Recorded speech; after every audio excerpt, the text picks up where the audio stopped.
Hi everybody and welcome to Photomikes Garage. This is my 2014 Jeep Wrangler Unlimited Rubicon.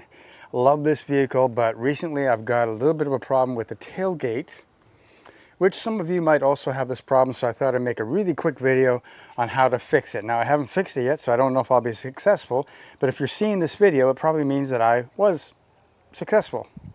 Anyway, the main problem is that sometimes when you go to close it, it doesn't close properly. Okay, that time was proper. See? It bangs and makes a terrible noise because this clip here, if you press this button all the way down, sometimes it makes it work. Yes, but sometimes it will not lock. The spring that holds it down. Anyway, we got a problem on the inside. I've lubricated everything. There is a easy to remove plastic panel right here, comes right off and you can see inside. I lubricated everything, but it only bought me a little bit of time. So I've ordered the whole new mechanism for inside, hoping that that will fix everything. And that's what's in this little box right here. So before I take that apart, let's see if what I have in the box looks like what I have inside there. Okay, this is the A Premium brand that you can find on Amazon. Made in China. You're gonna have to pay a lot more money than I did if you want to avoid this little label right here. But it did get a good reviews on the reviews. Good reviews on the reviews, reviews on reviews. And this is the piece that you're looking for. Now you gotta make sure it's for the tailgate, because if you use one that's for the door, it may or may not work. Has to be the correct part. So let's compare the two.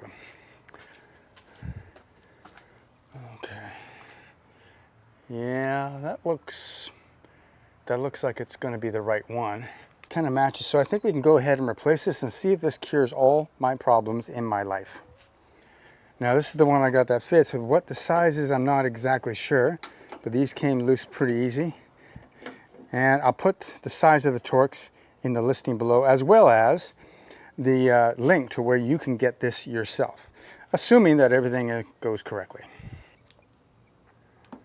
Okay, you can just see where we have a purple connector and purple rod connector and a green rod connector that has to be unclipped to get this thing out, as well as an electrical connector at the top. And then the 3 bolts on this side. This whole thing should come out. Okay, electrical connector is off. The green connector and the purple connector, I just flicked them with my finger like this, came right off, no problem. Move the rods out of the way. We're ready to take this sucker out. Okay, with the 3 bolts disconnected, it'll just fall and come right the heck out. Right the heck out. Then we can confirm that this is the correct one. And this is the part number on the old part, for reference to try to help you find a part, or just follow the link I'm going to have below. There you go.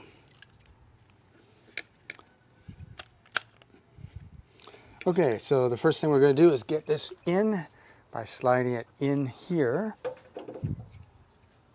But wait, not so fast. I almost made this mistake myself right here, but there is an adjustment to make on the new one to match the old one before you put it in. And it's a common mistake that people just bolt this in, close the door, and then they can't open the door. You don't want that. So you want to adjust it before you put the new piece in, and I'll show you where that adjustment is. There's a little slot right here, and down deep in there is an Allen-headed bolt on a slotted hole. Can you see that? Okay, can you see that? Can you see that? Yeah, on a slotted hole right there.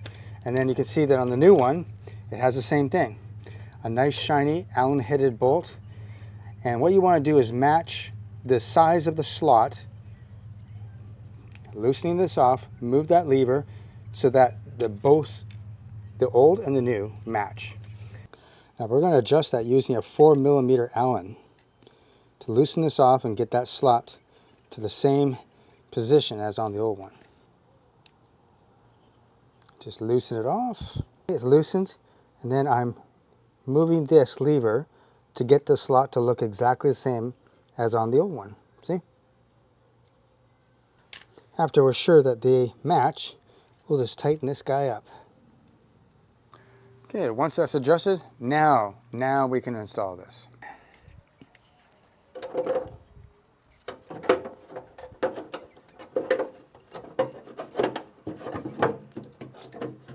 Okay, I've got the 2 rods done and the connector, electrical connector attached. It's very hard for me to show how that happens, but it can be done with your hand, working it inside there with your fingers. You can get those rods attached and the electrical connector. Got my 4 hex head bolts in, and as you can see, there's a hole for that adjustment. So the adjustment can be done while the lock is installed. But now I think it's time to test everything and see if it works. Okay, I've closed the tailgate and it opens. Closed and it opens. Yes, the button, it feels a little firmer. There is a difference. Make sure everything's working. Let's lock it. That's correct. Let's unlock it with the buttons. Yes. Yes. Very good. Everything's working. All right, there you go. As you can see, a very easy job that anybody can do. So please do it and save yourself some money. I spent about $50 for that new latch mechanism. Now, will it last for many, many years? I hope so. We'll find out.